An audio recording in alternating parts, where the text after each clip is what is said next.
Abril é o mês de conscientização e combate aos maus-tratos contra os animais. Infelizmente, essa ainda é uma dura realidade em todo o Brasil. E hoje aqui no Câmara Entrevista, nós vamos debater sobre esse assunto e mostrar que toda a sociedade pode se unir e ajudar nessa causa. Eu volto já.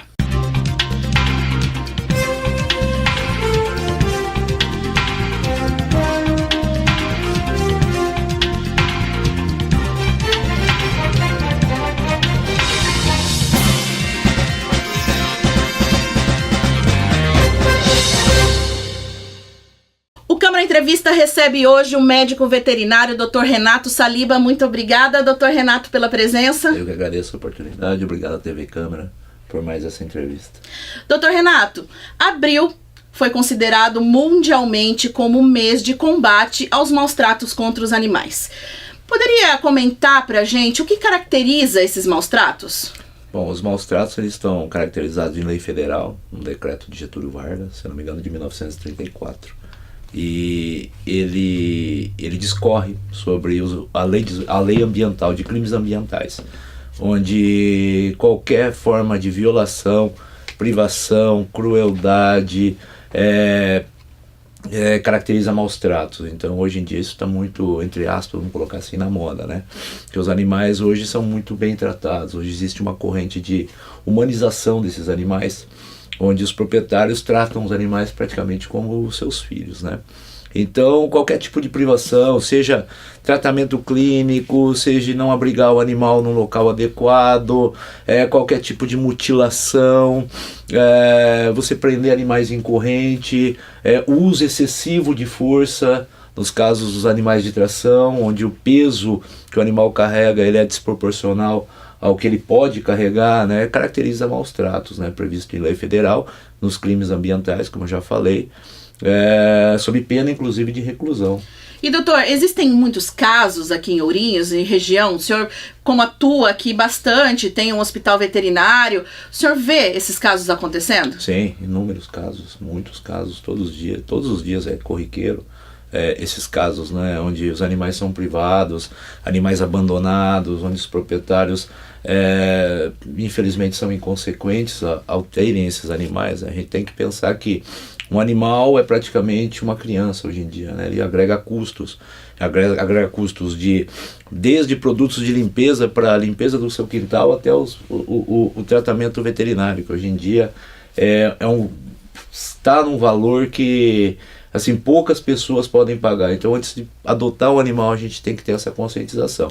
E eu ia falar justamente sobre isso, doutor. Muita gente, vamos dizer assim, se empolga ao ver um animal, principalmente um animal doméstico, ainda, assim, nos primeiros meses de vida, e acaba adquirindo este animal, só que depois não percebe a responsabilidade por trás disso. Comenta um pouco sobre isso.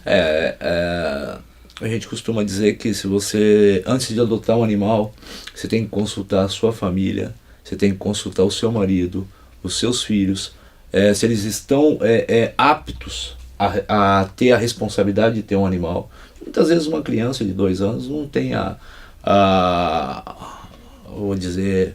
não tem o tato com o animal que um adulto tem, então acaba muitas vezes derrubando esse animal no chão. Então você tem que consultar também o seu bolso. Se o seu bolso vai aguentar tratar de um animal. Porque tem custos, né? Tem custos. Os custos vão desde pet shop para banho até o tratamento veterinário. Você tem ração, como eu já disse, os produtos de limpeza para limpar quintal. Se você tem principalmente o tempo disponível para estar com esse animal. Porque não é simplesmente cuidar, você tem que estar com ele, oferecer carinho nele, né?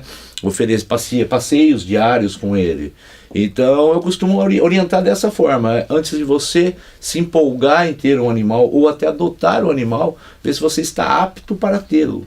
E muita gente acaba abandonando, né? Muitos casos são inúmeros de abandono. Tem muito caso aqui nas ruas de Ourinhos? Inúmeros casos de abandono, onde as pessoas acabam se empolgando, como você mesmo disse, e depois acaba abandonando por não ter como arcar tanto com os custos financeiros quanto com os custos emocionais com esse animal, né? Os animais que não têm o carinho devido ou o tratamento como os passeios, são animais que eles precisam passear, principalmente o labrador, blue heeler, Border Collie são cães extremamente agitados, eles têm que gastar energia. Então é bom fazer uma pesquisa também sobre o animal que você quer adquirir. Antes de pegar qualquer animal, você tem que consultar um veterinário. Conversar com ele, Consulte. conversar sobre a raça, Consulte. ou até mesmo se não for de raça, porque tem muito animal que precisa de adoção, não é mesmo? Exatamente, de acordo com as características da pessoa, do casal, da família, a gente vai indicar um animal apropriado. Certo. E que, assim, ainda nessa questão de um animal apropriado, dicas para receber um animal em casa. Primeira coisa, é um quintal.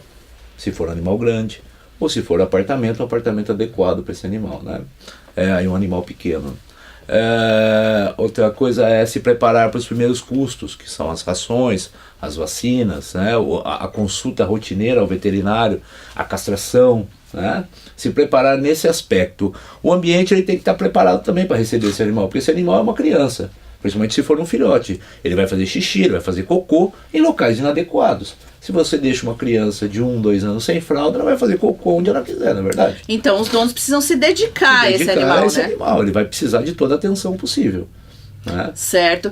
E assim, essa responsabilidade que as pessoas precisam ter quando tem um animal, muitas vezes, infelizmente, a gente vê cenas lamentáveis de animais com sede, com fome, frio, né? Estamos chegando agora no inverno. E assim, a sociedade ela precisa prestar atenção nisso, né? Ela precisa se unir em relação à defesa dos animais. Hoje em dia nós temos alguns comerciantes, até posso citar o nome da Camila Reveli, que eu me lembro assim, de antemão, que é uma das atuantes na causa animal aqui em Ourinhos, junto com alguns outros protetores e outros veterinários também. Ela tem no estabelecimento dela um porta-ração e um porta-água para animal de rua. Entendeu? Isso é uma conscientização, isso é uma ação, na verdade, para ajudar os animais errantes, né, os animais de rua. Porque muitas vezes esses animais vivem bem na rua também. Então não adianta, eu sou um pouco contra você tirar um animal de rua e colocar ele dentro de um abrigo. Eu acho que ali sim ele vai estar privado também. Então, vai existir animais errantes? Sempre vão existir animais errantes. Então a conscientização da população primeiro, não abandonar, mas nós temos também os animais que já vivem na rua, né? E tratar bem esses animais de rua. São os chamados cães coletivos, né? São vários donos, né? Então eles vão ali, comem na frente da clínica, na frente do hospital também. A gente tem o pote de ração para eles vêm, eles comem. Então é conscientizar a população que os animais de rua não são animais que merecem chute, pontapé, entendeu? São animais que merecem respeito. São também animais, né? São seres vivos como qualquer outro e também possuem sentimento. Eu acredito que cão tem sentimento. Eu sou dono de 14 gatos e 6 cães. Então todos eles têm sentimento, todos eles são chamados de filhos e filhas, né? Então, assim, a conscientização tem que vir na população. E eu acredito também na conscientização nas escolas. Que é a gente trazer uma geração que respeite mais os animais. Né? Uma conscientização a nível, desde o primário. Levar os animais nas escolas, fazer esse contato da criança, esse respeito, porque a criança assimila muito rápido as coisas, né? Eu lembro que minha filha, quando estava na escola, ela aprendeu o farol vermelho, amarelo e verde. Então todo farol, ela fala, papai tá amarelo, papai para, papai tá vermelho, não vai. Então a criança, ela tem que assimilar como lidar com o animal, né? Então é isso que eu penso. Tá. Doutor Renato, a gente vai fazer um rápido intervalo e logo mais a gente volta para mais perguntas sobre esse tema tão importante. Eu volto já.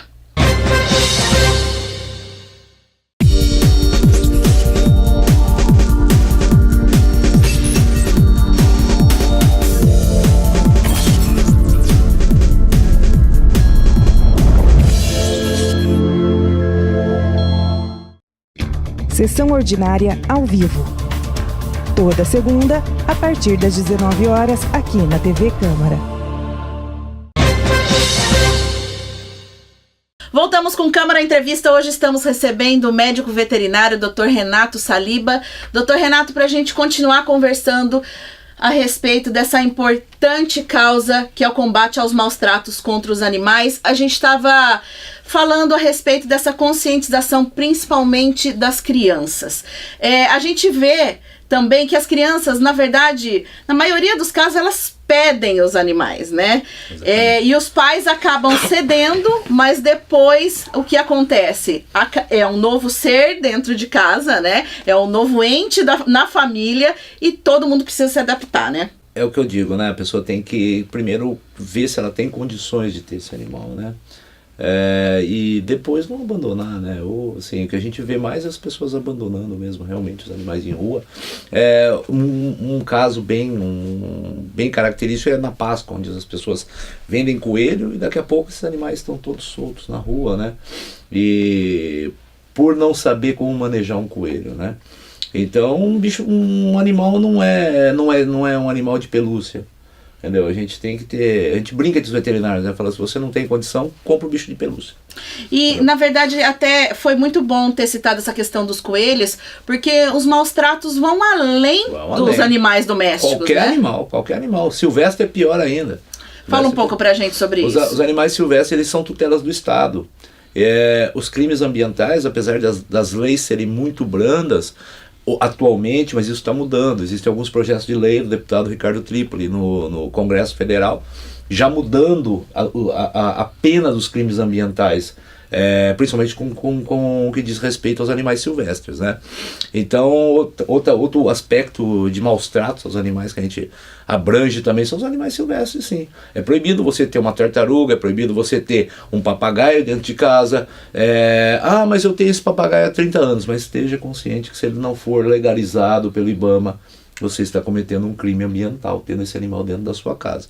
Eu, por exemplo, eu tenho uma cobra, eu tenho uma Piton Ball, completamente legalizada. Foi a segunda Piton Ball legalizada no Brasil. Nascida em cativeiro, mas ela é microchipada, vem com mais pedigree que eu costumo dizer, vem com 4, 5 folhas de legalização do IBAMA. Então é importante essa conscientização. Se você comprar um animal silvestre, consulte um veterinário.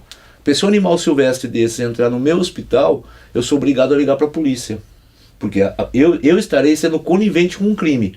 Então, antes de tirar um animal silvestre do seu cativeiro, pense muito bem, porque você pode estar praticando um crime, né? E, doutor Renato, existem inúmeros casos também de maus tratos em relação aos animais de tração, né?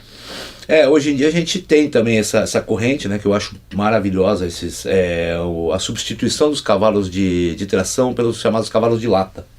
Algumas cidades já do interior de São Paulo, algumas cidades do Brasil também. Como é esse projeto? É um carrinho, você troca o seu animal, o seu cavalo, os carroceiros não têm que ficar sem o trabalho, né, porque os carroceiros dependem, troca por um carrinho de lata.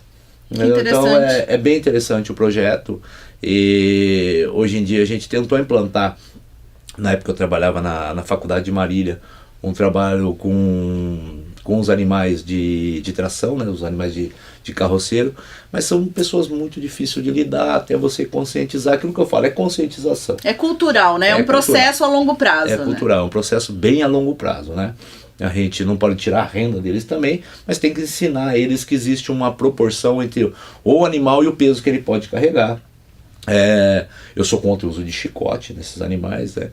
Eu lembro, eu era criança, eu via um carroceiro passar em frente à minha rua e na carroça em pé, e chicote no lombo do coitado do cavalo, entendeu? Então isso hoje em dia é proibido, é tratado como maus tratos, né? Então eu acredito muito na conscientização e aos poucos o poder público e dando condições para essas pessoas, para esses carroceiros, irem trabalhando sem os seus cavalos, né? Tá. E a respeito das leis, vamos falar um pouco mais a respeito das leis para as pessoas terem consciência que sim, isso é um crime, né? É um crime federal, um crime contra o ambiente, né? É um crime ambiental. Como eu disse, é previsto na lei de 1934 de Getúlio Vargas ainda, né? Quem quiser consultar a lei é só procurar no projeto de lei de crimes ambientais, está lá todo escrito no projeto federal. E é lei que dá cadeia. Tá? É lei de reclusão de 1 a 3 anos. 1 a 3 anos, caso o animal morra, a pena pode ser aumentada de 1/6 a 1/3 do total da pena, né? E doutor Renato, como as pessoas podem denunciar? A gente vê, por exemplo, eu tenho um vizinho que eu tô percebendo que ele não tá tratando bem o seu animal. O que eu faço quando acontece um caso desse? Ou se eu vejo algum caso na rua? Qual é a medida que eu posso tomar? O ideal é ligar na Secretaria do Meio Ambiente aqui em Ourinhos. Nós temos um departamento só de crimes ambientais dentro da Secretaria do Meio Ambiente. Então ligar na Secretaria do Meio Ambiente, denunciar, tá? Eu tenho certeza que a Secretaria do Meio Ambiente está fazendo um trabalho muito sério nesse sentido. A gente já vê alguns casos inclusive de multa aplicada. O Alexandre Zóio tem um projeto de lei dele que transcorre sobre os crimes ambientais do município de Ourinhos, né? E inclusive com a penalidade de multa, né? Multa em espécie, em dinheiro mesmo, né? Fora o que vai agregar de processo penal em cima da pessoa, né? Então, assim, a pessoa pode ligar na Secretaria do Meio Ambiente, a Secretaria do Meio Ambiente vai tomar as devidas providências, tá? Doutor Renato, eu agradeço muito sua presença aqui no Câmara Entrevista. Eu agradeço. A nossa conversa foi muito boa, muito esclarecedora. Eu espero que a gente se encontre novamente para debater sobre outros assuntos em relação aos animais. Muito obrigada, viu? Por nada, eu que agradeço. Eu agradeço a toda a TV Câmara pelo convite. E lembre-se sempre, tá? Antes de ter um animalzinho, ele é bonitinho, ele é cheirosinho, mas você tem que consultar todos os aspectos que eu falei para vocês. O Câmara Entrevista termina aqui. Até o próximo programa.